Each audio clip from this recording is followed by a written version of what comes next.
Udah ini? Udah. Oke, sekarang kita ketemu lagi di HOI, pilar kelima demokrasi. Kritik tanpa solusi. Tahu tapi tidak mengerti. Karena kami HI on the weekend.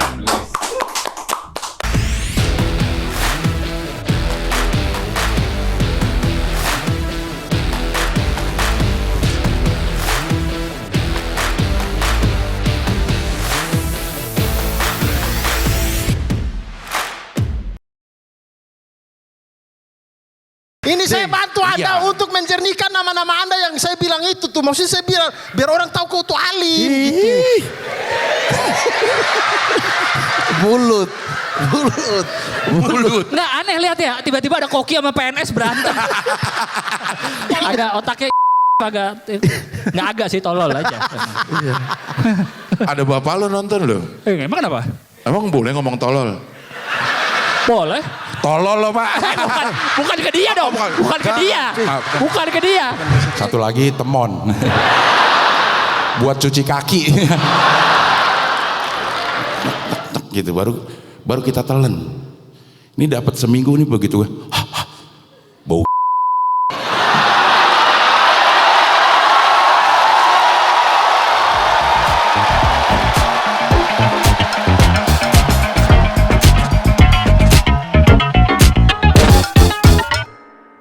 Lagi-lagi dokter. Dokter, kali ini persilangan kita.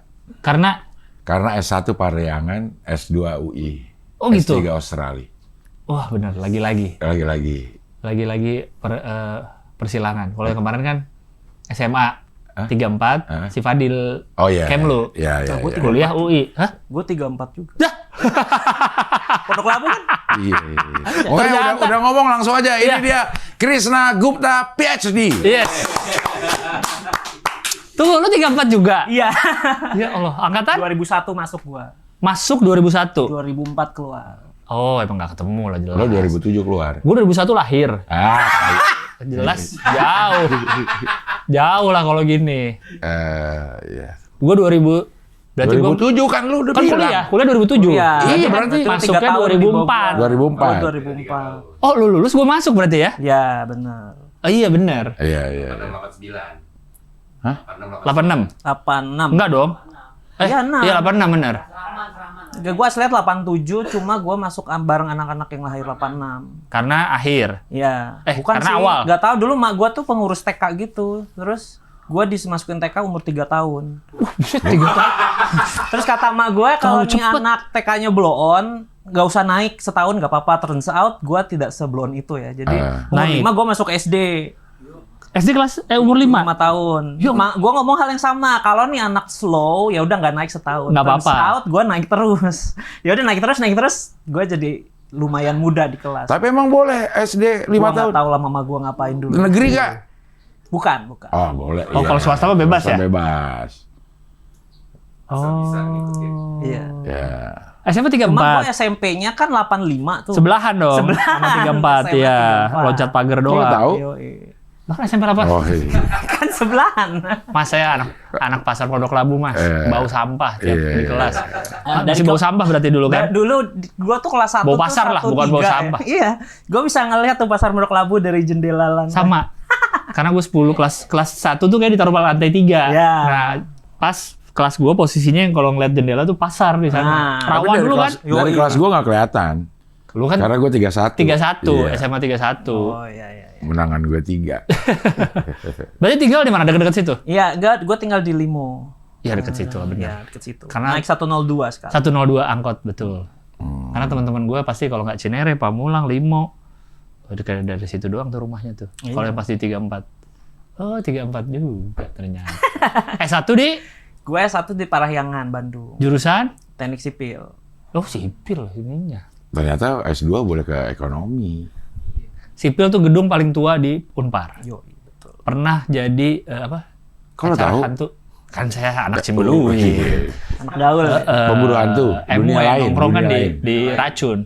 Bukan dunia lain, ada satu lagi deh. Pokoknya pernah masuk ke acara-acara gitu katanya. Gue nggak ikut. Uka-uka. Bukan. Aku. Soalnya gua kan ada mata kuliah apa sih kalau yang bareng tuh umum ya? Bukan MKU lah. Bukan MKU, yang satu lagi yang Fakultas. yang humaniora apa sih namanya? Oh.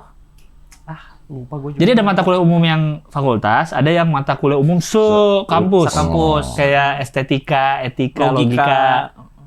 Nah, itu tuh dapat gedung kampusnya random, Bang. Gue pernah di gedung sipil. Memang vibe-nya beda sih, emang kayak gedung tua banget aja. Gitu. Iya, makanya waktu gue MKU terus dapat gedung yang divisi. Nah, gedung gue tuh. bagus ya. Iya. Tapi sekarang Unpar udah di Bagus semua sekarang. Makanya Sultan, katanya kampus Sultan. Di mana? Di Unpar. Enggak masih satu ini. Masih di tempat yang sama, cuma udah megah banget gedung Bang, gua semua. tuh di sipil tuh udah berubah. Udah berubah. Gedung gua jadi ada liftnya. Terus bawahnya ada ruang audiovisual jadi mewah banget. Oh, Gedungnya tingkat gedung bertingkat. Oh iya. Iya, kalau yang di area tengahnya tuh yang tadinya serbaguna, GSG, jadi super pangling lah kalau lu dari tahun-tahun kami terus ngeliat itu tuh kayak, ini apaan nih? Ya. Beda banget gitu. Itu tuh. Oke, berarti dia masuk. Dia tuh sipil nih ospeknya. Kan sipil kebanyakan cowok. Jarang banget cewek di sipil tuh. Jadi kayak fakultas Laki yang lah. laki STM banget. ya, STM Ininya lah. sipil paling maco, yang lainnya loyo. Lari-lari keliling kampus. Jadi ospeknya gitu, jadi kita ngeliat tuh, anak-anak sipil nih, gitu. Tapi di Unpar tuh nggak ada mesin soalnya. Oh iya, nggak ada teknik mesin sipil ya? itu yang paling laki dibanding teknik-teknik yang lain. Oh benar juga ya, karena kan yang lain industri, Elektro. arsitek, elektro nggak ada. Nggak ada, elektronik tuh nggak ada. Anjing. Mesin nggak ada. Di sipil yang paling. Iya, industri apa lagi palingnya? Kimia, boleh kimia dikit banget orangnya. Iya, sipil paling laki lah di situ. Yang lainnya? Loyo. Paling maco deh salah. Sipil paling maco Paling Bang di maco. situ. Ya, yang lainnya loyo. Oh, sipil. Lulus. Sipil. Terus kenapa ngambil Kenapa ekonomi? Jadi gua tuh 2010 masuk ke PNS, jadi PNS. Di? PNS di Kementerian Perindustrian. Emang lulus tahun? 2009. Gua 2009. masuk kontraktor dulu tuh. Masih kuliah berarti gue tuh. Iya. Ya. Habis itu keterima PNS di Kementerian Perindustrian. Oke. Nah, di dalam itu job desk gue salah satunya tuh ngecekin bangunan. Jadi kalau kayak jadi di perindustrian tuh kan di Kementerian Perindustrian tuh banyak sekolah gitulah. Ada beberapa sekolah yang mereka tuh bikin gedung. Iya. Nah, gue tuh waktu itu jadi tim yang bantu ngecekin si gedung ini sesuai spek nggak gitu-gitu. Nah, cuma itu kan project base ya. Sehari-harinya gue dikasih kerjaan lain yang lebih ke arah ekonomi. Jadi gue tuh kerjaannya banyak perencanaan.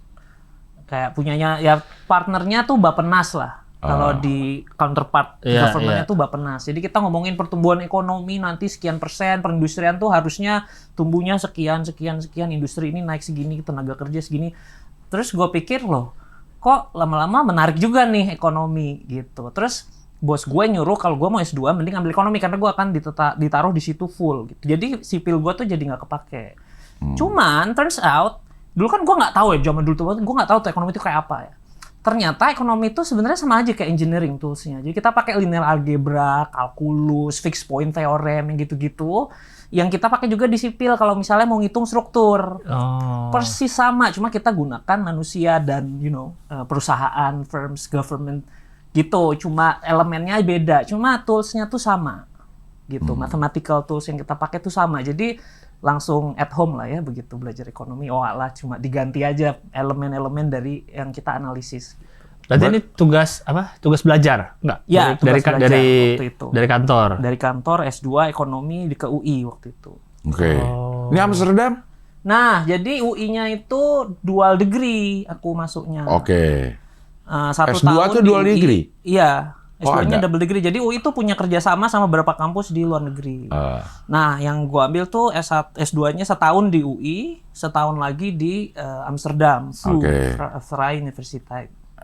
Jadi setahun total 2 tahun gitu. Balik-balik gelar gue 2. Satu dikasih VU, satu lagi dikasih UI. Oh, setahun UI dulu, terus sana setahun sana. Gue bikin tesisnya di si Amsterdam itu. Oke. Sidangnya Di sana, di Amsterdam. Oh, wisuda di UI. Dua-duanya. Oh, di sana wisuda juga? Tapi gue udah dapet gelar di sana. Cuma pas tanggal wisuda tuh gue udah nggak punya duit lagi, jadi harus pulang. Jadi nggak wisuda? Habis beasiswanya, jadi gue nggak wisuda. Nggak ada duit Tapi lagi. emang yang penting kan gelarnya ya. Kalau menurut gue sih kayak wisuda itu kan cuma yang penting udah yudisium ya kan. Iya Wisuda kan sebenarnya. perayaan ya. Iya. Kalau gue emang orangnya nggak terlalu perayaan gitu. Ijazahnya? Ijazahnya 2. 1 VU, 1 UI. Oh. Oh, ijazah jadinya 2. Di UI wisuda? Wisuda nggak? Gue lupa jujurly. Gue definitely ikut yudisium. Gue nggak inget wisuda atau. Yudisium itu apa sih? Sidang kan? Apa Ya, sih kayak bukan sidang pengumuman? pokoknya yang diketok bahwa kamu Iya. sudah lulus. Udah. Gitu Jadi lah. sidangnya udah terus yudisium. Mm-mm. Kamu ini udah lulus. Gua aja nggak lulus tahu Bang yudisium. Gua nggak tahu yudisium. Bang. Nggak tahu gue Oh, yudisium. karena lu nggak skripsi ya? Gue nggak skripsi, tapi ada sidang gue. Oh iya, ya habis itu. Oh iya abis itu. Abis sidang. Ya, Kayak- bukan harinya beda gitu sih. Iya iya. Pokoknya ngasih tau dia udah lulus lu, udah officially Ah. lulus gitu. Ntar tinggal perayaan di wisuda. Oh. Lu udah lulus. Ngasih Kayak gue tahu. sekali deh gue.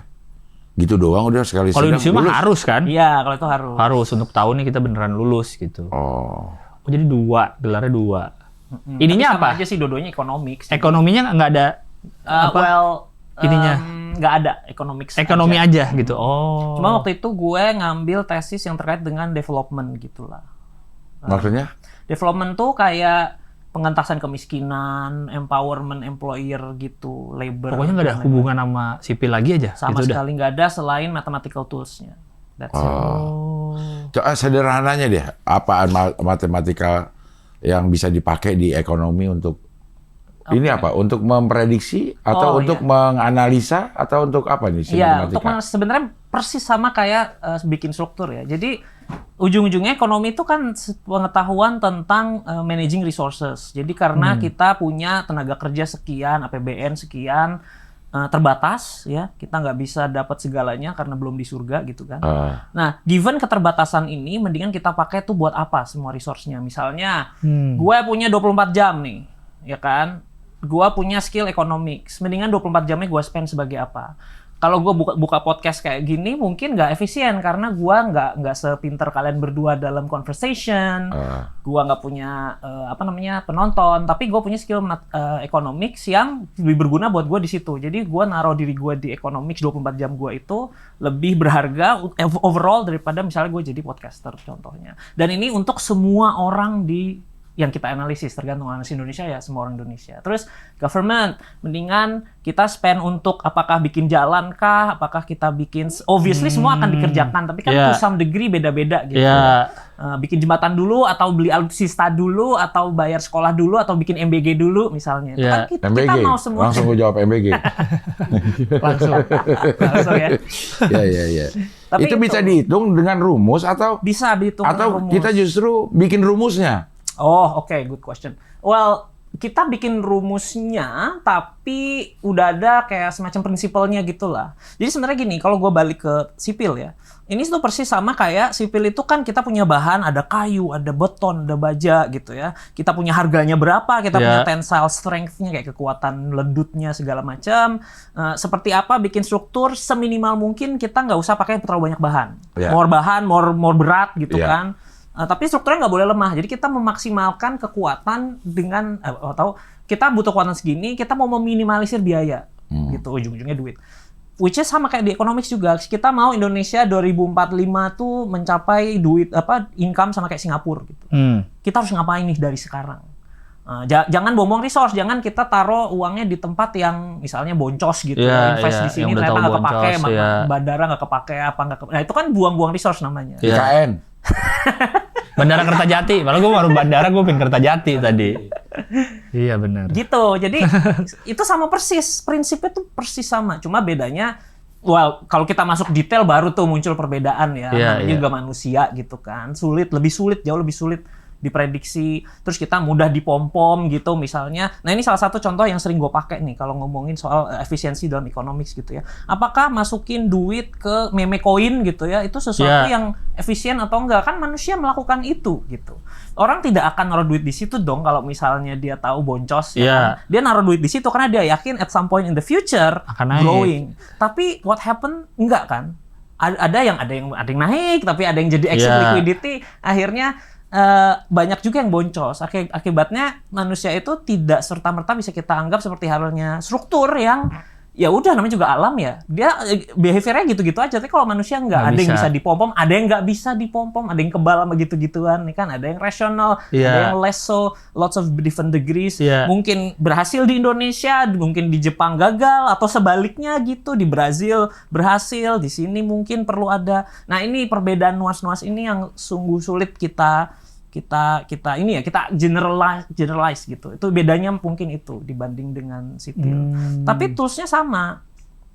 Nah, untuk masukin variabel-variabel yang tidak jadi pasti, kalau yang di struktur kan udah pasti kan. Iya. Nah, yang ini bisa dipakai tapi ada variabel yang membuat itu jadi tidak pasti outputnya. Iya. Si rumus-rumus ekonomi ini. Betul. Nah, itu dari mana loh ininya? Nah, itu tuh dari kayak jadi kita ada yang bilang theoretical, jadi gampang ini ekonomi itu bisa kita, ini terlalu generalisir, tapi largely gampang bisa kita bagi dua nih. Ada yang theoretical sama ada yang empirical. Theoretical itu, ini sama kayak jimat kemarin deh, persis deh, sumpah kayak fisika. Jadi theoretical itu kita membuat teori bahwa kalau misalnya orang kita kasih ini, dia akan berbuat seperti ini, seperti ini, seperti ini. Gitu. Ya kan? Habis itu dengan itu jadi desainnya kita, terus oke, kalau buat polisi eksperimen, seandainya saya misalnya bansos tak naikin 10.000, orang akan pakai buat apa? Judolka, buat makan anaknya, buat apa gitu. Itu bisa kita kayak semacam construct, desain gitu, bahwa gue yakin bahwa kalau orang dikasih ekstra 100.000, itu duit bakat dia taruh di judol. Itu namanya bikin teori.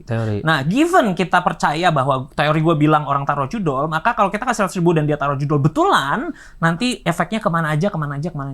Nah, kalau empirik itu bicara bener nggak sih orang naruh di judol? Jangan-jangan bukan gitu. Nah, terus diinvestigate lah, coba randomly kasih orang 100.000, kita track duitnya pakai PPATK kemana aja. Nah, baru dia yang bilang, oh teori lu salah, nanti kita update. Cuma struktur itu kita bangun sebenarnya to some degree dari kebebasan researchernya gitu.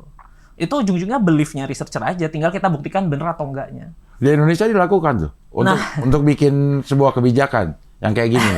Untuk bikin yang kayak gini definitely di Indonesia melakukan. Jadi gue dan ekonom lain itu kerjaannya ya kayak gitu, bikin beginian. Jadi kalau lu tanya apakah ada orang yang mikirin beginian untuk buat kebijakan, jawabannya ada. Tapi kalau lu tanya apakah dipakai? Karena kemarin baru rame tuh, yang nerima bansos sebagian besar pakai buat judol. Itu persis kayak gini nih.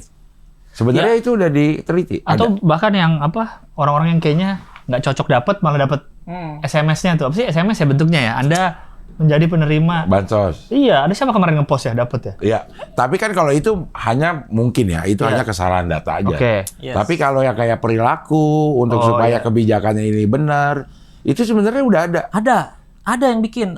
Gue inget banget paper dari gue lupa TNP 2K kalau enggak Semeru ya, yang meneliti bansos itu dikasih ke bapaknya atau ibunya mana yang lebih efisien. Gitu. Nanti gue cariin deh papernya. Yang lebih efisien kalau dikasih ke ibunya, itu lebih mungkin untuk turun ke anak-anak. Maksudnya lebih mungkin jadi duit sekolah, duit makanan daripada dikasih ke bapaknya. Kalau ke bapak jadi apa? Selain itu. Selain itu. Rokok, sabung ayam. Iya, mungkin beli burung. Gitu. Itu balap liar. Banyak banget bapaknya. Gue nulis di blog gue dan gue attach paper itu sebagai alasan kenapa gue menyerahkan seluruh uang gue ke istri gue. Udah empirically tested bahwa kasih ke mamanya itu, gue nggak bilang bahwa semua istri itu pasti benar. Ada yang benar, ada yang enggak. Pun dengan suami ada yang benar, ada yang enggak. Cuma turns out kalau kasih ke ibunya, chance untuk benar itu lebih tinggi besar dari kasih bapaknya. Gitu. Ya ibu nggak benar ya ada juga. Ada cuma juga. Bapak nggak benar mungkin agak lebih banyak mungkin. Ini Matt, gue manggilnya Imet ya. Kenapa jadi Imet sih panggilannya? Nah, lu juga ini kenal seru nih Imet. ceritanya nih. Kenapa sih Matt? Jadi kan nama gue aslinya Imade Krishna Yudana gitu kan. Gue orang Bali. Bapak gue orang Bali. Oh dari Bali, Imade. Imade. Terus gue biasanya memperkenalkan diri Krishna, Imade Krishna. Jadi orang Bali tuh kalau memperkenalkan diri nggak pernah Made butunya, tapi nama setelahnya. Kan? Nah, waktu gue di 34 kelas 1 SMA, ada satu cewek cakep minta ampun. Yang begini terus dia. Enggak lajir. Saking cakepnya. Iya. Ada cewek cakep gini-gini, cakepnya minta ampun. Ampun, Matt. Yang pertama kali manggil gue Imet. Jadi karena dia ngeliat IMADE-nya. Jadi dia iseng aja IMADE, made kan madenya jadi Made. Jadi ini anak ngeselin juga. Gue udah memperkenalkan diri gue ke Krishna, dia nggak mau, dia lebih prefer panggil gue Imed. Ya udahlah ya. Karena cakep kan ya udah ya. Namanya. Sebenarnya ya udahnya bukan karena cakep sih. Gue bawa cakep karena dia itu influencer pada zamannya. Nah, si orang ini, teman gue ini, itu terkenal seangkatan. Jadi dia tuh keliling, kalau dia lagi main ke kelas sebelah, dia kalau ceritain tentang temen-temennya termasuk gue nyebutnya Imed gitu. Jadi pas giliran gue main ke sebelah, gue bilang gue Krishna, oh ini yang namanya Imed ya kata si itu. Gitu. Nah, turns out nama gue yang dibuat oleh temen gue itu lebih influential daripada nama yang gue kasih sendiri ke Krishna. Krishna itu. Orang malah taunya Imed karena yang nyebut Imed itu adalah si teman cakep gue itu. Dan karena dia dia cantik dan gue mukanya begini. Karena lebih influencer lebih gede. Jadi kalau dia tuh kayak influencer Instagram pada zamannya. Jadi satu angkatan kenal dia tapi nggak kenal gue. Nah akhirnya nama Imed ini lebih terkenal. Gue kemana-mana Imed sampai kelas 3 Imed. Kuliah ada temen gue yang bareng dari 3-4 manggilnya Imed. Semua Imed lama-lama capek juga ya. Udah Imed aja deh. Oh pantas. Habis sih kalau ini kan Krishna Gupta, jadi jauh Imednya dari mana? Ternyata dari nama depannya Imade. Gitu. Mungkin kalau Krishna jadinya oleh-oleh kali orang kan. Jadi kayak ntar mau beli kacang disco lagi kan. Jadi kayaknya kacang disco. Ada kacang disco yang Bali itu loh. Kalian kacang disco Bali di Krishna oleh-oleh banyak. Gasper nggak dulu? Gasper apa? Ada geng Gasper 5. Gasper 5 berarti. Gue Gasper 8 angkatannya. Tapi gue nggak ikutan. Di 34. Gerombolan.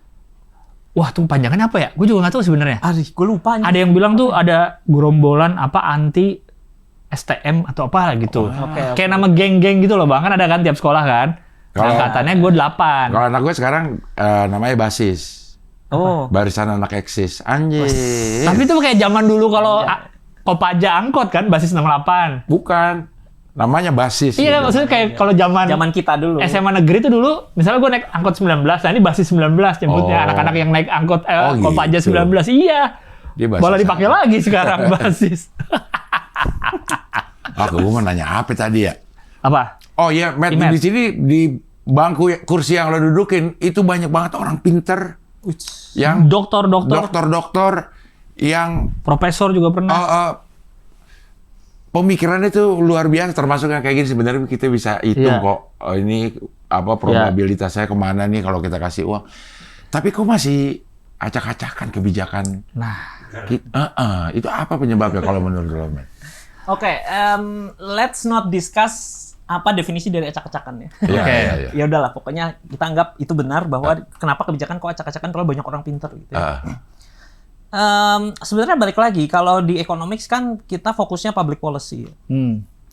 Dan ekonom itu selalu mencoba terbaik dengan keterbatasan yang kami punya gitu ya untuk mendesain kebijakan yang memaksimalkan kesejahteraan masyarakat gitu, economic welfare gitu. Nah, ekonom itu mengukur kesejahteraan pakai jumlah barang dan jasa yang kita konsumsi gitu ya. Jadi misalnya kalau misalnya kita hari ini pakai listrik 1000 watt, besok 2000 watt itu berarti kesejahteraan kita naik gitu gampangnya. Nah, cuman kebijakan publik di negara seperti Indonesia yang tergolong demokrasi gitu ya. Itu dibuat bukan hanya oleh ekonom gitu. Tapi kebijakan publik itu sebenarnya adalah proses politik, bukan proses yang economics gitu loh. Jadi yang dibuat oleh politisi gitu. Memang ini juga kita bisa branching juga ya. Ada ekonom yang emang sangat ideal, hanya ngukur dari seandainya semua berjalan seperti mesin yang kita desain harus begini. Tapi ada juga yang ya udah ini politics. Lu harus mikirin si orang yang berkeputusan itu interestnya kemana gitu. Nah kita seberdapat mungkin memaksimalkan interest orang ini plus hal apa yang menurut kita bisa jadi ideal gitu. Nah, hal seperti ini jadinya kayak misalnya nih, for example, saya kasih contoh ya, petani misalnya. Kalau di equation di persamaan matematika kita nggak peduli apakah seseorang itu bekerja sebagai petani atau tukang kebun sama aja atau tukang konstruksi atau apapun lah. Selama dia bisa bahagia dan sejahtera dengan pekerjaannya itu, dan itu pekerjaan yang mungkin sebaiknya kita lakukan kan gitu. Tapi ada hal-hal seperti misalnya kita ini bangsa petani dong. Masa nggak punya petani sih? Nah, di situ kan kita menaruh semacam value yang bukan uang gitu ya, yang bukan consumption ke dalamnya. Jadi itu mungkin saja terjadi gitu karena ingin mempertahankan sebuah tradisi atau culture. Jadi itu dilakukan meskipun ada sedikit welfare cost gitu ya. Tidak bikin kita langsung terus kayak kaya raya gitu. Ada juga gitu ya. Dan I guess yang paling penting adalah tadi soal interest ya. Ujung-ujungnya orang yang bikin kebijakan dipilih oleh masyarakat dengan proses yang mungkin tidak seperti halnya kami ekonom bikin kebijakan ekonomi gitu. Ya, jadi perang-perangan interest. Kalau contohnya ini banget, aman banget gitu. Jadi yang nggak welfare itu karena pengen ada tetap negara petani, negara agraris. Tapi kalau lo bilang ini tergantung dari sosok yang memimpin, kalau udah digabungin sama politik, akhirnya dia bikin kebijakan yang bikin nama dia bagus. Itu ada juga kalau lo lihat. Supaya nanti 2029 atau kapan itu pemilihan, kepilih lagi. Kebijakan itu akan diingat untuk bikin citra dia positif. Betul. Itu definitely ada juga ya yang seperti itu. Jadi ini beberapa orang yang memang literatur yang mengarahkan ke kritik kepada demokrasi, salah satunya ini sebenarnya bukan demokrasinya per se, tapi fakta bahwa 5 tahun sekali kita ganti pemimpin gitu. Tentu saja goal politisi adalah how to get elected. Habis dia terpilih, goal dia adalah how to get elected again di 5 tahun yang berikutnya kan gitu. Itu udah pasti jadi goal dia. Jadi balik lagi nih, sebenarnya menurutku ya, yang penting tuh gimana sih cara electednya kan gitu ya. Maksudnya kita masyarakat yang milih kan, kita milih pemimpin seperti apa sih gitu. Itu yang menjadi pertimbangan dia gitu. Jadi menurutku sih ada andil dari situnya juga. Nah, tapi benar bahwa ini juga salah satu alasan kenapa kenapa ekonomi itu suka beberapa institusi itu sebaiknya jangan ikut demokrasi. Salah satu contohnya adalah central bank, bank sentral. Jangan Tadi penjara gara-gara kapitalis. Itu gue bingung lah. Sebenarnya judicial juga gitu kan. Kita kan tidak memilih hakim kan. Maksudnya kita sebagai masyarakat tuh nggak milih siapa yang jadi hakim agung gitu kan. Mereka punya sistem sendiri yang justru itu jangan sampai nanti hakimnya populer dipilih karena dia mengeluarkan tapi dia berbasis teks aja gitu. Kita punya KUHP, kita punya fokus ke sini, nggak usah ngomongin election. Sama kayak central bank. Central bank itu kan tidak dipilih masyarakat. Jadi lu fokus aja gimana menjaga nilai rupiah, gimana menjaga inflasi, exchange rate. Walaupun lo harus melakukan sesuatu yang tidak populer pemilihan lu bukan berkat popularitas kok gitu. Jadi ada institusi-institusi seperti ini yang menjaga jangan sampai leader populernya ini tidak terkekang oleh apapun gitu ya, kekuasaannya tidak terbatas gitu. Harusnya apa aja? Yang menurut lo nggak perlu pakai nggak usah pakai demokrasi lah, nggak perlu pakai election. Aduh, ini sulit juga ya, serem. Enggak, tapi secara teori aja, teori mana yang masih diperlukan lah, yang kayak gitu, yang nggak usah pakai demokrasi lah kasarnya gitu. Bank sentral. Ya, bank sentral itu memang tidak demokratis dari awal ya, dan seluruh dunia masih belum ke arah sana. Terus ya sebenarnya trias politika sih ya, tapi kalau di ekonomik sendiri kita fokusnya sih ke bank sentral, terus to some degree lembaga audit ya. Lembaga audit. Nah kita masih Enggak, lembaga audit nggak dipilih masyarakat. Maksudnya lembaga audit tuh ya BPK misalnya. Ya, BPK. BPK ya. Betul. Dia kan dipilih, dia memang diangkat oleh presiden, tapi proses pemilihannya menurut gue harusnya agak mirip bank sentral dikit gitu ya. Pokoknya mengawasi lah ya, yang mengawasi ke si itu. Terus mungkin kayaknya itu aja cukup sih. Sisanya ya udah. Nggak apa-apa dipilih. Menurut gue memang sebaiknya dipilih. Gitu. Kalau kalau di luar negeri ya kayak lembaga audit negaranya itu. Oh iya, kalau Australia deh yang lo pergi ke sana. Itu apa gimana? Gua nggak begitu tahu sih ya kalau si lembaga. Atau yang lo tahu itu? Yang gua tahu, nah Australia menarik. Jadi for sure central bank udah pasti bukan politics ya. Tapi di Australia itu ada lembaga lain, misalnya nih ada lembaga namanya Productivity Commission gitu ya, yang dibilang politics ya, iya dia to some degree diangkat sama parlemen ya. Tapi si Productivity Commission ini tugasnya adalah bikin paper tentang kebijakan yang terserah dia. Jadi government-nya ini nggak boleh, lu bikinnya tentang ini ya, harus bagus ya, nggak boleh. Terus budgetnya tuh udah fix. Jadi pemerintahnya nggak boleh motong-motong budget dia sembarangan gitu. Maksudnya kan lu bikin paper jelek-jelekin gue efisiensiin lu, nggak boleh tuh kayak gitu. Jadi ada mandat bahwa kan gini ya, kita kadang-kadang kalau lihat berita tuh suka lucu ya, seolah-olah kalau ada lembaga dikasih uang, program pemerintah dikasih uang, itu berkat pemimpinnya. Gitu. Enggak, itu bukan berkat pemimpinnya. Itu duit bukan punya dia kok. Yeah. Itu duit masyarakat kok. Begitu duitnya turun, ini mandat emang untuk orang miskin. Ya udah, siapapun presidennya, orang miskin ini pasti dapat. Ini mandat untuk pendidikan, siapapun presidennya dia dapat. Jadi yang mandat-mandat kayak gini yang sebenarnya yang gue bilang tadi ya, dia memang presiden tetap dipilih secara politis, tapi struktur anggarannya itu sudah dibuat sedemikian sehingga oke, lu udah punya mandat. Pokoknya ini lu safe gitu. Silahkan kalau perlu mengkritik pemerintah, silahkan kalau memuji pemerintah juga boleh, lu independen.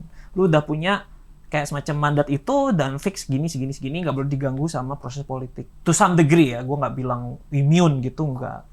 Yang kayak gini-gini mungkin ya perlu juga gitu. Ya. Nah, kalau lo di S3 apa lo ininya?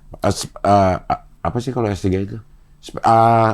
Prodi, bukan prodi. Apa sih kalau S3? Ekonomi lagi. Ekonomi. Tapi apa ininya? Fokusnya. Riset gue tuh lebih banyak ke perdagangan internasional. Jadi ekonomi internasional sama industri. Jadi gue tuh riset tentang, fokus gue tuh biasanya kayak ekspor-impor, kayak kasus Tom Lembong kemarin. Gue ikut memperhatikan barang impor Cina yang banyak gitu. Terus Amerika tarif, itu sibuk banget gue tuh gara-gara Donald Trump tuh. Gitu-gitu. Terus apa dampaknya ke industri gitu. Apakah industri ini minta diproteksi, kasih jangan gitu. Apa dampaknya kalau kita kasih. Dan terus ada industri yang minta keringanan biaya masuk impor, ada yang minta tax holiday, itu dampaknya seperti apa ya ke arah situ. Kalau misalnya berkaca dari yang Tom Lembong kemarin ya, sebenarnya ada nggak sih ukuran di mana kita boleh impor kalau kita kekurangan berapa gitu, itu udah ada yang fix atau kebijakannya ya insidentalnya, kurang nih boleh impor atau gimana? Oke, jadi theoretically speaking dulu bahwa di undang-undangnya, di peraturannya itu ada prosesnya apakah kita impor atau enggak. Jadi based on pertemuan di akhir tahun ini misalnya, jadi yang terlibat itu perdagangan, tapi juga pertanian, perindustrian, sama Kemenko dulu tuh, Kemenko Perekonomian. Ya berarti ya. Nah mereka tuh ngumpul dulu tuh akhir tahun, nentuin nih. Itu yang Rakortas itu? Rakortas itu. Oke. Mereka ngumpul, nentuin tahun depan kita boleh impor cuma sekian gitu. Nah tahun depannya tinggal dikerjain. Kan? Jadi tiap kali ada yang mau impor, si Tom Lembongnya, si Menteri Perdagangannya lihat gitu. Oke, kuotanya kemarin diputuskan sekian, berarti ada yang minta separuhnya dulu nih. Ya kasih separuhnya, berarti nanti kalau dia minta lagi nggak bisa full, sisanya kan gitu. Yeah. Nah, teorinya kayak gitu. Cuman gua selalu mengkritik proses ini dari dulu. Karena lu nggak bisa semudah itu memprediksi tahun depan bakal seperti apa pasar gula. To some degree bisa ya, kayak misalnya tiap lebaran pasti begini, tiap kali ini pasti begitu. Cuma kayak ada La Niña kayak kemarin tuh yang beras tiba-tiba panennya drop, terus harga internasional kayak gimana, perang atau ada apa, tiba-tiba ya kan? ada investasi baru yang butuh gula banyak gitu, misalnya ada perusahaan minuman gitu masuk, jadi kan kebutuhan gulanya naik tuh. Dia baru invest tahun ini gitu. Sementara tahun lalu kan udah diketok tuh. Yang kayak gini-gini nih, yang akibatnya yang terjadi kayak Tom Lembong gini, pasti selalu terjadi revisi tiap tahun. Dan tiap kali terjadi revisi, lu harus cepet. Soalnya kalau lu nggak cepet, lu membiarkan masyarakat kekurangan gula. Gitu. Lemes. Kayak Rahman tadi lewat. Terus harga naik, masyarakat protes, ya kan? Nah, ketika itu terjadi, lu harus rakortas lagi gitu loh. Jadi kayak, aduh ternyata kemarin prediksi kita salah. Yuk ngumpul lagi. Semua menteri harus ngumpul, pejabat ngumpul. Kira bisa besok kita suruh ngumpul, ngumpul. Enggak kan? Pasti butuh berapa hari. Jadi kadang-kadang keputusan cepat diperlukan. Gitu. Belum lagi caranya harus lewat BUMN dulu enggak, gula mentah enggak, atau gula jadi. Jadi banyak sekali layer-layer seperti itu yang ya gimana ya kalau butuh cepet gitu loh. Nah, emangnya di negara lain kayak gimana prosesnya? Oke. Gua nggak tahu negara lain yang menghalangi gula, tapi kalau di negara yang biasanya gua tongkrongin ya, waktu itu gua kan di Belanda, di Australia itu nggak ada tuh kuota-kuota impor kayak gitu. Impor aja. Gitu. Jadi kan sebenarnya biarin dia bersaing di sini, siapa yang lebih laku gitu. Bener, biarin dia bersaing siapa yang lebih laku. Nah, kenapa kita punya kuota impor? Theoretically speaking, kita mau melindungi petani gula di Indonesia, gampangnya gitu. Soalnya kan harga gula tinggi itu kan sebenarnya jelek buat kita yang bukan petani tapi minum gula, mengkonsumsi gula. Tapi bagus buat orang yang bikin gula tapi produksinya banyak, dia konsumsinya paling sedikit gitu. Jadi dia jualan gula basically. Jadi harga gula tuh tinggi buat itu. Untuk yang tadi gue bilang, gue bawa petani tadi ya. Karena kita bangsa agraris, masa petaninya miskin sih.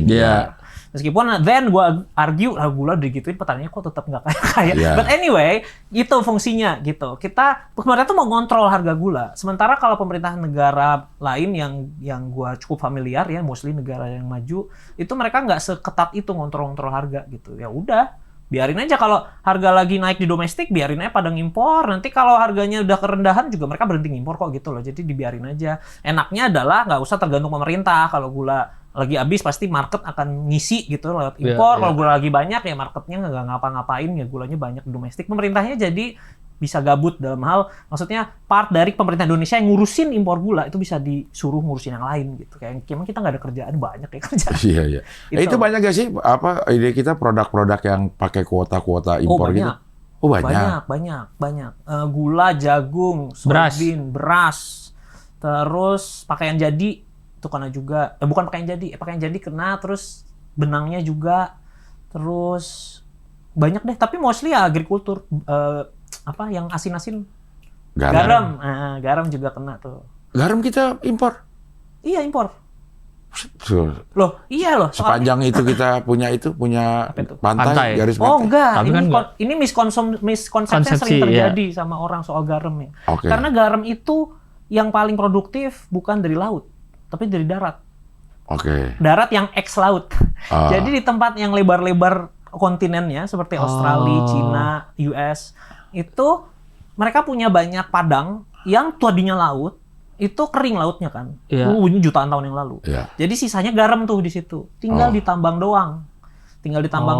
Udah kering banget, nggak ada water contentnya. Jadi tidak hanya lebih gampang ya, kita nggak perlu heat. Itu kan kalau garam laut tuh mahal ya. Karena harus dijemur dan panasnya tuh lama untuk bikin garamnya tuh benar-benar free dari air gitu. Sementara kalau ditambang tuh gampang, tinggal ditambang basically. Udah, dan itu kualitinya juga lebih baik. Karena itu aneh kalau, bukan aneh, maksudnya menurut gue sih bilang bahwa negara yang garis matanya lebar harusnya menghasilkan garam yang tinggi, itu enggak juga. Soalnya garam itu yang paling gede justru tambang, bukan dari laut. Itu yang lahan kosong putih itu kan yang suka ada di, itu aja yang garam tuh. Benar, yang persis. Ada tuh yang suka lihat kayak gurun tapi putih tapi gitu. Tapi garam. Iya. Kita ada nggak sih contoh negara yang kayak kita nih? Kayak kita tuh gimana tuh? Itu sistemnya ada kasih kuota karena pengen bikin maju dalam negerinya. Salah satu contoh adalah gua tahu kalau di Eropa tuh at least punya semacam kayak gitu, sistem mirip-mirip kayak gitu. Namanya kuota tarif atau something. Nah, jadi dia tuh punya kuota, tapi orang itu boleh ngimpor tanpa ada kayak rakortas gitu, nggak usah. Dikasih kuota, pokoknya lu ngimpor sekian. Nah, kalau terus lebih dari itu, impor yang dibutuhkan lebih dari itu, digedein. Tarifnya naik, benar.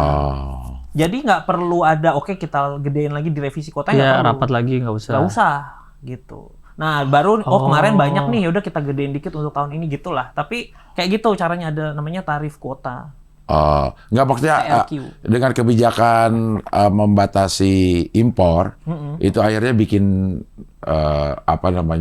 dalam negeri jadi maju, ada nggak? Membatasi impor. Iya, misalnya kita membatasi impor gula, akhirnya petani gulanya jadi maju. Kita membatasi beras, akhirnya petani berasnya jadi maju gitu. Negara-negara itu ada nggak? Kita belajar dari mana itu maksudnya? Cara kayak gini? Kayak gitu. Nggak ada. Harusnya dibiarin bersaing justru ya. Nah, jadi ini gue mungkin sekarang nyelipin nih prinsip ekonomi yang core-nya gitu. Balik lagi nih juga soal tadi petani atau non petani. Jadi sebenarnya gini, harusnya bersaing, betul, bukan harusnya ya. Kalau kita bersaing, maka outputnya most likely akan lebih baik. Kemungkinan besar tuh akan lebih baik. Tapi lama. Nah, tergantung. Jadi gini, seandainya, let's say kuota impor gula kita buang, nggak ada, semua orang boleh ngimpor dengan mudah. Gitu.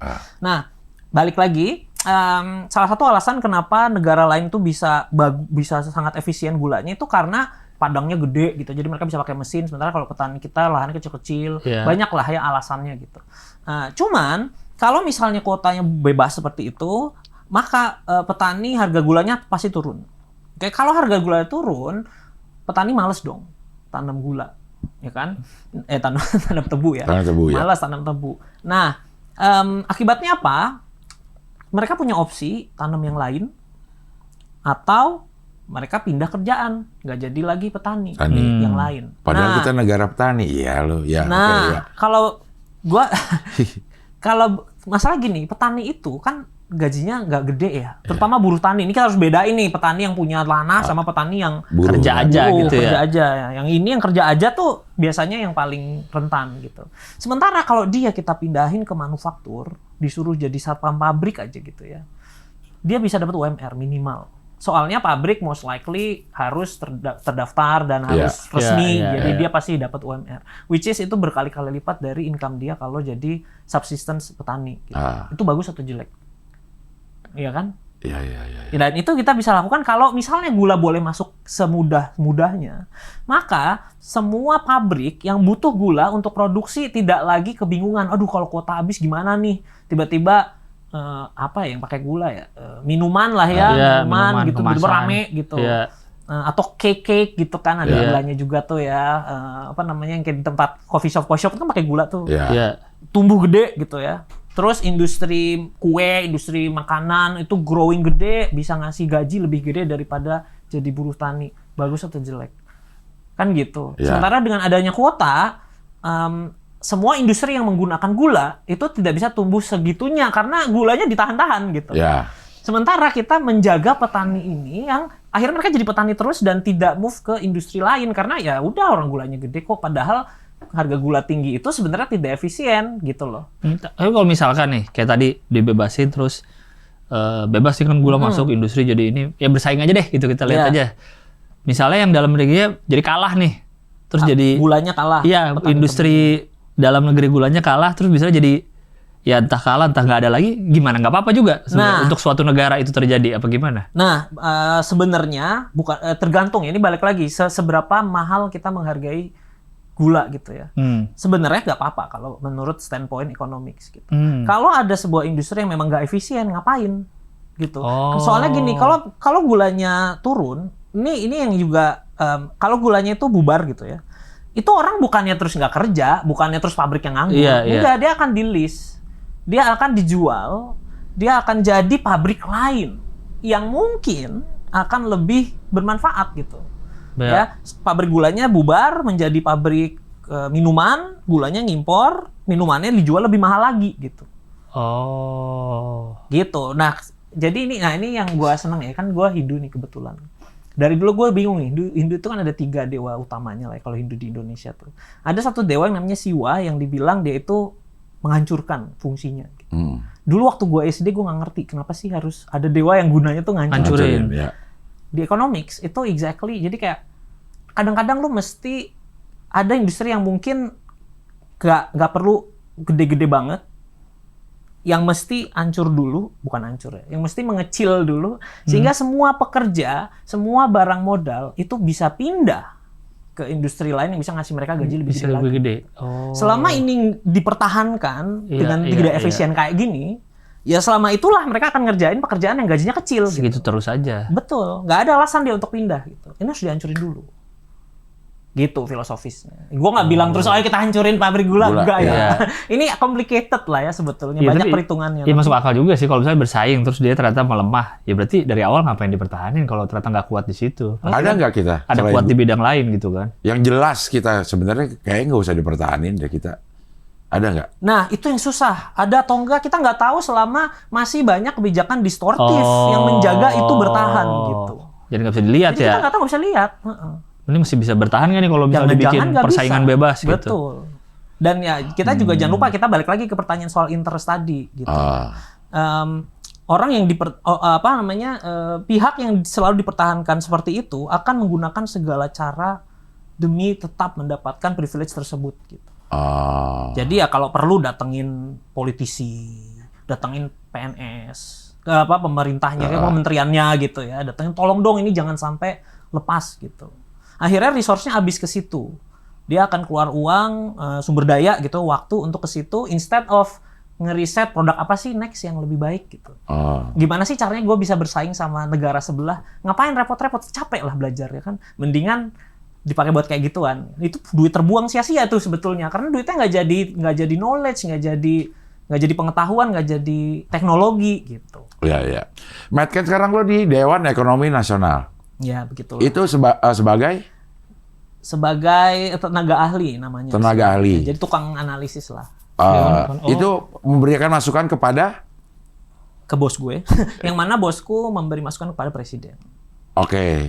Dia tapi tidak punya otoritas untuk menjalankan ini gitu. Enggak. Dan itu nggak punya. Nggak ada. Cuma kasih masukan aja. Cuma kasih masukan. Dia cuma ya mikirin apa, kasih masukan. Kayak think tank gitu lah ya. Ya kayak think tank Kayak lah. think tank, ya. Oh. Itu pemahaman gue ya. Gue baru di situ seminggu. Ah, oh gitu. Baru banget. Baru Kok banget. terlalu baru ini, Kok Pak? bisa lo di situ? Nggak, kan yang tadi pertama kan di apa tadi? Kemenperin. Iya. Kuliah. S2. Balik-balik masih Kemenperin. Balik Kemenperin. Cuma setelah gue lulus S2, gue pindah ke kampusnya. Kampus Which is milik Politeknik APP ini. Hah, kampus di? Kampus Politeknik APP. milik Kemenperin. Kemenperin bikin kampus. Ini kampusnya Kemenperin. Iya. Politeknik APP. Yoi. APP itu apa? Jadi ini Kepanjangannya apa? penjelasannya. Jadi APP dulu tuh namanya Akademi Pimpinan Perusahaan. Dia itu dibuat di bawahnya Kementerian Perindustrian zaman dulu karena waktu kita nationalize banyak sekali perusahaan Belanda, kita kekurangan pimpinan perusahaan, nggak ada yang lokal gitu. Jadi dibuatlah akademi ini untuk masuk ke sana gitu. Iya.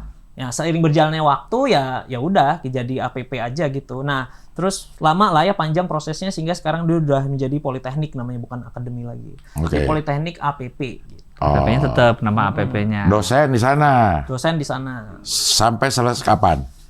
Sampai seminggu yang lalu. Jadi Maksudnya lo selesai S2, S3, balik ngajar, S3 tuh masih gitu. di situ. nah, jadi kan gue tugas belajar S3-nya ya. Iya. Jadi walaupun gue nggak ngajar, tapi gue ya pulang balik lagi ke situ. Iya, masih gitu. statusnya masih dosen di Masih situ. dosen, persis. Jadi gue tuh dia pindah ke APP 2015. Maksudnya dibilang pindah tuh ya kayak mutasi lah ya. Iya, Dari iya, kantor perindustrian ke APP 2015, 17 gue berangkat Australia, Iya. 2002 balik ke APP. Iya. Ngajar lagi. Ngajar lagi sampai kemarin seminggu yang lalu. Di UI lo ngajar juga? Ngajar juga, tapi kalau di UI gue jatuhnya tuh kayak dosen luar biasa gitu. Oh, Iya. ya. Oh, ngajarnya ngajar apa di APP Di itu? APP. Nah, Statistik. jadi APP itu sebenarnya kan kampus yang D3 yang vokasional Vokasi. lah. Vokasi, ya. ya. Nah, jadi banyak lapangannya gitu. Nah, gue ngampunya statistiknya, part dari statistiknya. Oh, kalau di FE? Di FE gue ngajar ekonomi internasional. Yang tadi, kuota-kuota barusan. Oh. Perdagangan, finance, gitu, internasional. Nah, sekarang lo ditarik ke Den. Dewan. Dari Dari- yang narik siapa? Yang narik, Kalau gitu. yang narik ya bosku. Ada lah ya. Iya. intinya. Dan tapi di situ salah satunya kan ada Bu Mari Elka Pangestu ya. Oh. Oh. Kan Oh, dia saya bekas sama Bu Menteri Mari Elka tuh satu Perdagangan ya? Perdagangan Iya, apa? dulu perdagangan. Perdagangan ya. Nah, saya sama Bu Mari tuh satu tim pengajar di UI. Gitu. Oh. Terus bilang bantuin dong di Den. Oh ya udah siap. Berarti di APP udah enggak nih? Udah enggak. Di UI juga enggak? Masih, Di tapi... UI masih disuruh sih sama Bu Mari jadi. Oh. Jadi lo statusnya adalah PNS Kemenperin, Iya, betul. tapi ditugaskan untuk jadi tenaga tapi ahli di Den. masih PNS Kemenperin ya? Masih jadi kalau penugasan gue di Den selesai, gue kembali lagi Balik ke APP. Oh. Ya kembali lagi kemana aja ya, Iya. tergantung Kemenperin Ya, tempatnya di tergantung mana. Iya. Oh. Tapi gue ya so far enjoy sih jadi dosen. Maksudnya kadang-kadang males juga ya, bukan males. Jadi dosen tuh enaknya karena gue punya some degree of kebebasan Iya, Iya, betul. iya. untuk fokus ke ilmu gue. Kalau menurut ilmu gue pemerintah harus dikritik, gue akan mengkritik gitu. Kan Den juga bisa kan? Bisa juga, justru makanya gue itunya. senang juga pindah ke Den gitu. Cuma maksud gue kalau gue balik ke perindustrian sih nggak apa-apa juga, enak juga gitu. Karena Iya. gue senang di Den, tapi di perindustrian sendiri jadi dosen tuh menurut gue juga enak juga gitu. Malah Den itu ya harusnya mengkritisi segala macam kebijakan yang ada gitu Iya, ya. betul. Sebagai apa namanya supaya nggak lewat koridor lah gitu. Betul. Ya, Yang ya, bagus kita puji, yang perlu dikritik, perlu dibenahi akan kita point out gitu. Nah itu kalau Dennis tahu lo walaupun baru seminggu ya. Sebelum ada kebijakan dioper ke Den atau si pemerintah Den kasih sesuatu dong gitu atau gimana tuh Den? So far sih yang gue tahu ya sepengetahuan gue kebijakan mah tetap di kementerian aja gitu. Yeah. Dan gue nggak tahu to what degree mereka harus mempertimbangkan apa yang Den omongin gitu. Cuma buat gue pribadi itu menurut gue sih urusannya orang-orang struktural lah ya, orang-orang politik lah ya. Buat gue sih ya udah tugas gue adalah bikin kajian yang menurut ilmu gue itu benar, jujur, apa adanya. Udah itu aja. Jadi gue fokus ke situ aja. Nanti soal advocating yang lain-lain itu sebetulnya di luar gue. Gitu. Mungkin at some point gue juga akan mikirin hal tersebut ya. Cuma so far gue masih enjoy hanya fokus ke jadi tukang menara gading lah ya. Gampangnya gitu ya. Iya. Tapi lo terakhir yang lo kaji kebijakan publik itu apa? Oke, terakhir Trump. Tarifnya Trump apa dampaknya ke Indo? Untung apa enggak sih kita? Nah, jadi katanya kita untung malah karena yang nanggung 19 ya orang-orang sana. Oh iya, betul. Ini agak complicated sebetulnya ya. Si 19% ini betul ditanggung sama orang-orang sana. Cuma Amerika itu marketnya fokus. Jadi kalau kita bicara ekspor impor tuh lu nggak bisa ngomongin ekspor impor in general saja. Lu juga harus ngomong barang apa sih yang diekspor imporin gitu. Nah, kenapa Amerika penting? Itu karena dia belinya tuh barang-barang yang labor intensif, barang-barang yang banyak tenaga kerja yang bikin gitu, sepatu, baju, komponen elektronik yang diassembly. Nah, jadi banyak tenaga kerja yang terserap dari belanjanya orang Amerika. Gitu. Cuman karena Amerika ini gede banget ya, ibaratnya dia tuh kayak retail yang gede banget, tapi suppliernya dari mana-mana. Gitu. Akibatnya apa? Karena dia gede, dia tuh punya semacam bisa nawar gitu loh ya. Oke, gue beli barang lo, tapi harus gini harganya. Kalau lu nggak mau, gue ke toko sebelah. Nah gitu, karena mereka tuh gede banget, yang jualan ke dia banyak, dia bisa kayak gitu. Akibatnya yang jualan ke dia itu terpaksa harus ngurangin harga secara ya karena dia gede banget. Soalnya kalau nggak jual ke dia siapa lagi? Gitu. Nggak ada sih, tapi dia gede banget lah. Gitu. Jadi to some extent kita bayar juga dengan terpaksa jual dengan harga yang agak turun. Tapi vast majority akan dibayar oleh ya penduduk Amerika. Gitu.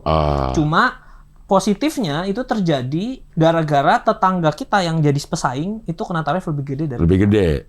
Selama relatif ini terjaga gitu mereka lebih gede kena dari kita. Insya Allah sih untung harusnya. Harusnya kita untung. Yes. Itu memang didesain gitu. Maksudnya tarifnya ditinggiin.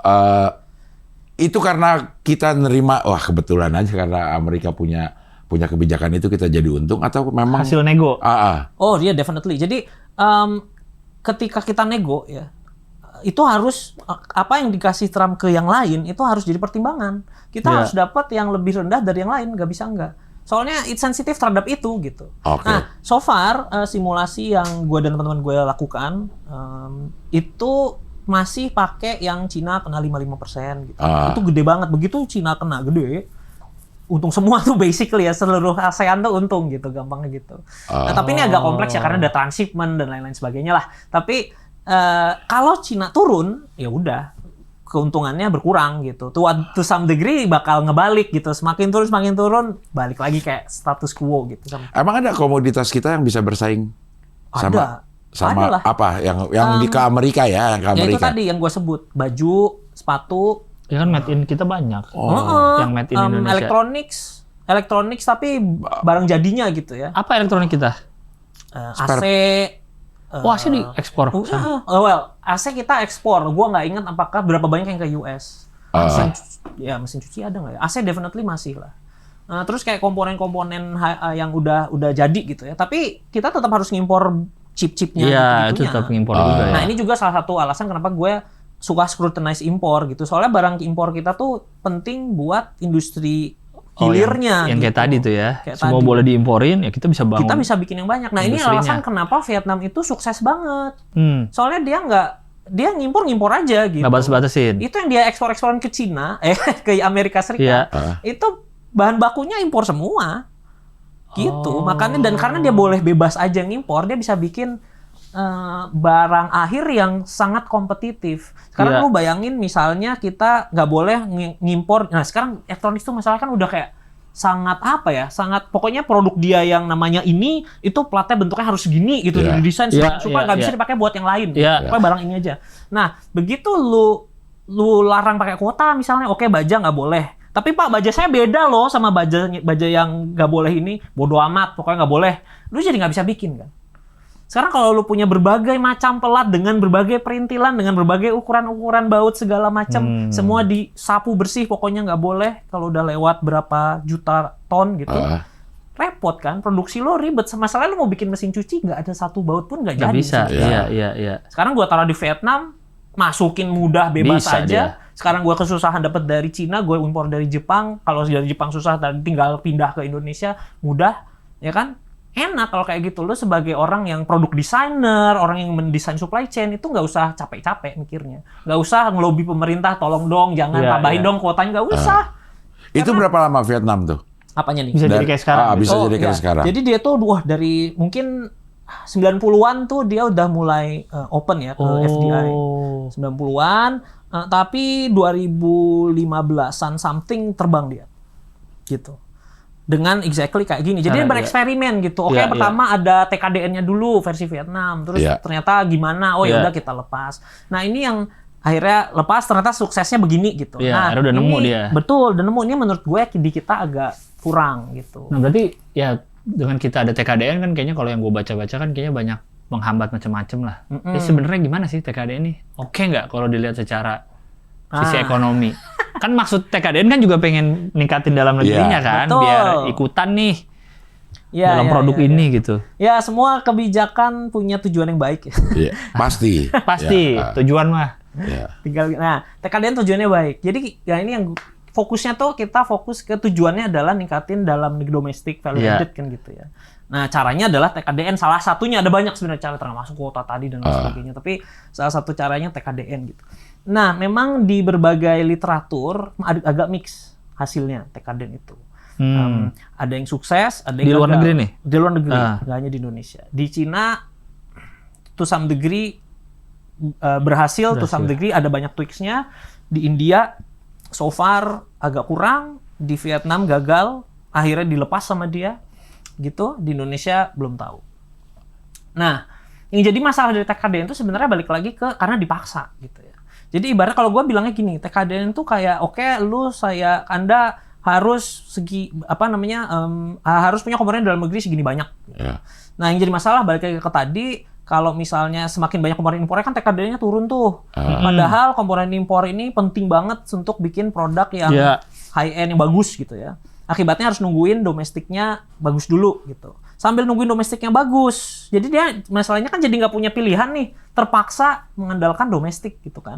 Selama domestiknya nggak bagus-bagus, ya dia nggak bagus-bagus juga gitu. Karena harus dari domestik gitu. Nah domestiknya ini yang lu kapan bagusnya sih? Nah, itu yang harus dikontrol. Mungkin perlu ada sesuatu yang harus ditambahin gitu. Jangan TKDN doang. Kalau menurut gue TKDN tuh mirip kayak gini. Misalnya lu nyuruh anak lu besok ujian matematika harus dapat 100. Gak boleh nggak. Untuk TKDN tuh kayak gitu.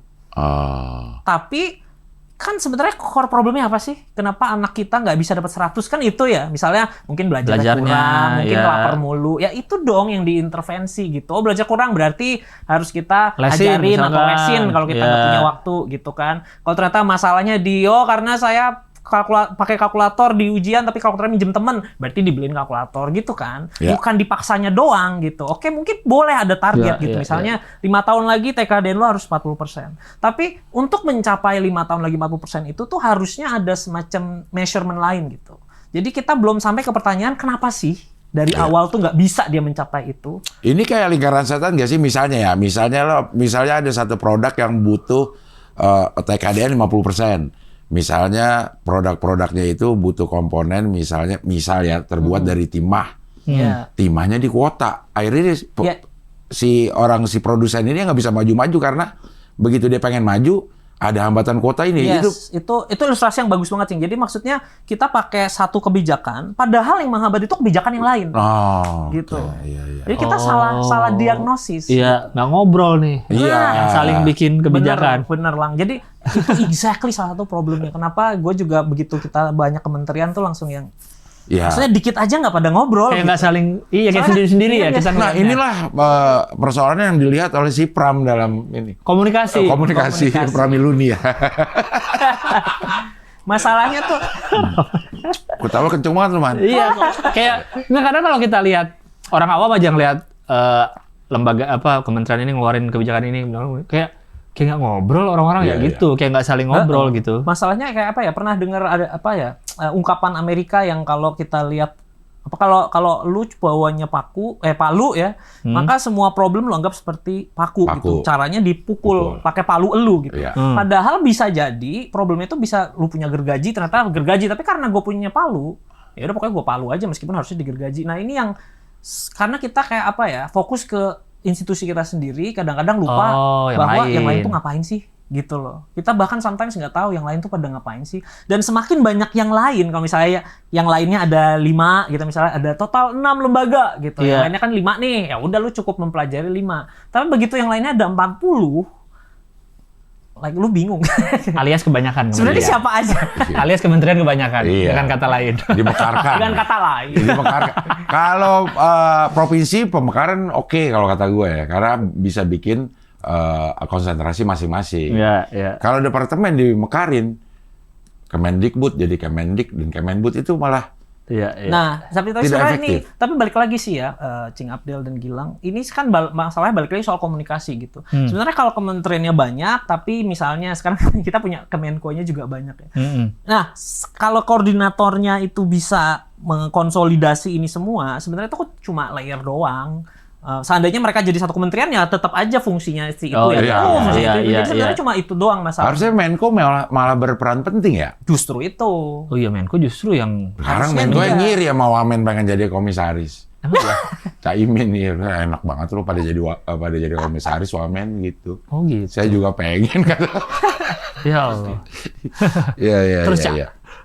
Nih satu contoh yang kemarin yang Apa? iPhone 16 tidak masuk ke sini. Oh, Ya. Itu karena kebijakan Indonesia TKDN. yang harus apa? TKDN. TKDN. Harus ada TKDN. Tapi akhirnya bisa. Akhirnya bisa. Dengan bayar Dengan- ya. Bayar. Lah, Nah, jadi itu bisa itu dengan dari awal bayar? bayar sih, bukan Iya. bayar. Lebih tepatnya gini. Gimana sih? Ini mulai masuk ke hal yang agak lebih teknis ya. Jadi TKDN kita itu ada cara ngitungnya. Berapa persennya gitu? Heeh. Ya Jadi pokoknya intinya bisa diganti duit. bisa diganti dengan investasi Bentuk yang lain. kita bilang inovasi gitu. Emang Apple ngapain? Apple tuh bikin Apple Academy Di Bali, satu di Tangsel ya, satu ada 3 gue ingat. Nah, itu ngapain tuh Satu lagi. Apple Academy? Yang ngelatih orang basically. Di bidang Di itu. bidang bikin iOS Ya. sama apps-nya lah ya, buat developer. Kayak ini kali ya, karbon.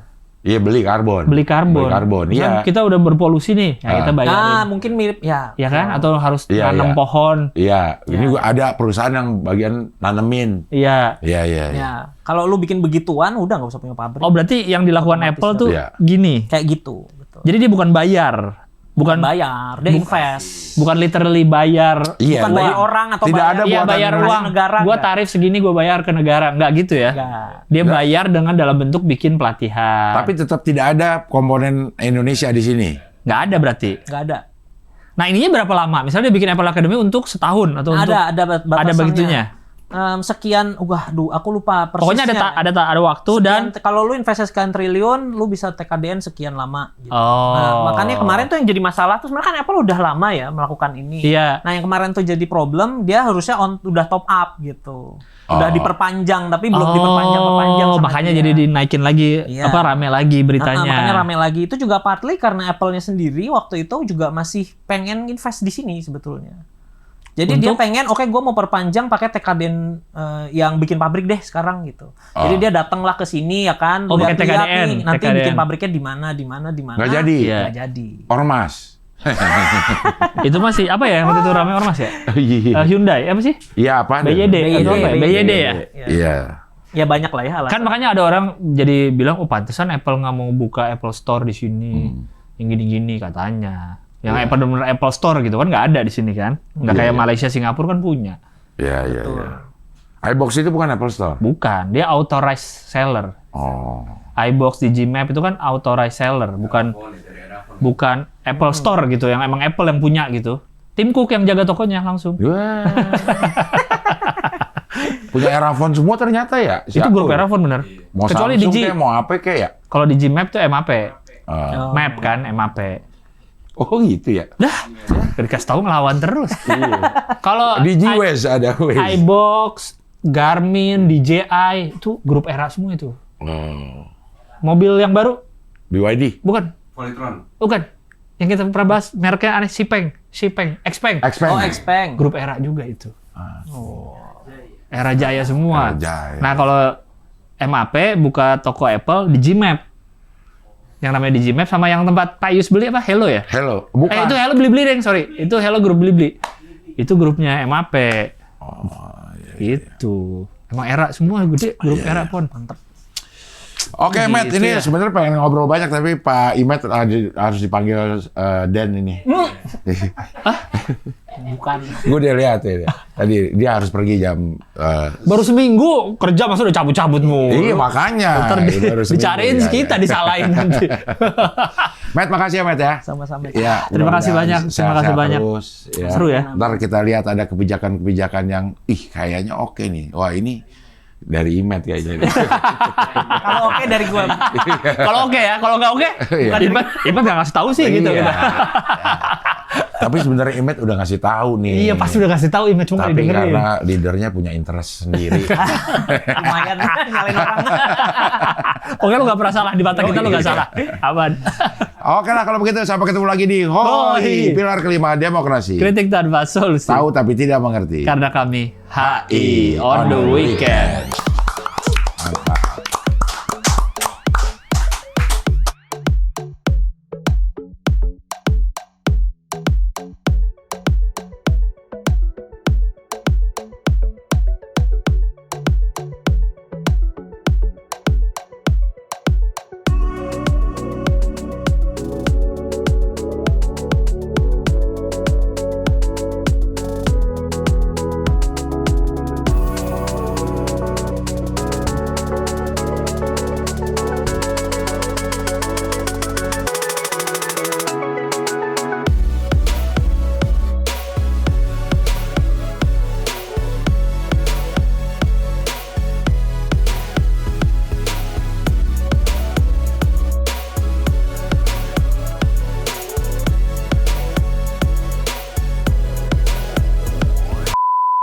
Lu sebenarnya kalau penonton setia channel ini ya, Ya.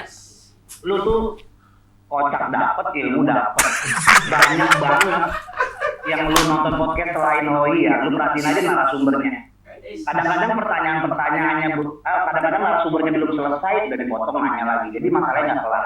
Dan lagi, si Abdel itu semuanya padahal kadang-kadang nggak ngerti nih sama apa ya narasumbernya, tapi dia tuh pertanyaannya selalu tepat dan cenderung mewakili gitu. Ini emang pemain sih kalau lu Manis. lu sayang banget dah. Gua tuh ngikutin semua. Tiba-tiba mau narasumbernya siapa? Dengerin di motor gini, emang tiba-tiba udah sejam. Lu membership dah. Lu bedain nama Cing Abdel, cara nanya ke narasumber lu bedain. Dapat ilmu dapat. Gini contoh Abdul deh. Cing Abdel ibaratnya kan tanda kutip. Apa sih Cing Abdel tahu apa sih Mobile Legends? Tapi pertanyaannya tahu. Seakan-akan Cing Abdel main. Emang itu rank berapa? Kalau yang emang itu abis Legends emang apa? Nyambung kan? Padahal Cing Abdel nggak ngerti kan konteksnya. Artinya kocak dapat. Ilmu dapet. Udah bisa tektokan. Nah, Cing Abdel ini.